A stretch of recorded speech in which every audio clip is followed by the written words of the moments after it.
Hello friends, ఏంటి పొట్లాలు అనుకుంటున్నారా? ఇవి వచ్చేసి పనసకాయ అప్పాలన్నమాట. చెక్కేయడం అని పిలుస్తారు ఇక్కడ. అందుకోసం ముందుగా అయితే పనసకాయల్ని మెత్తగా మిక్సీ పట్టుకొని ఒక ప్యాన్లోకి తీసుకొని ఒక 5 నిమిషాల పాటు లో ఫ్లేమ్లో ఇందులోని వాటర్ పోయేంత వరకు ఉడికించుకోవాలి.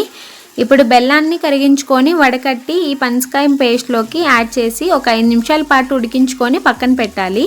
ఇప్పుడు మరొక ప్యాన్లో బియ్యపు పిండి, కొద్దిగా రవ్వని రోస్ట్ చేయాలి. ఇప్పుడు ఇందులోకి కొద్దిగా సాల్ట్, కొంచెం జీలకర్ర, కొంచెం పల్లీల ప్లేస్లో జీడిపప్పు అయినా యాడ్ చేసుకోవచ్చు.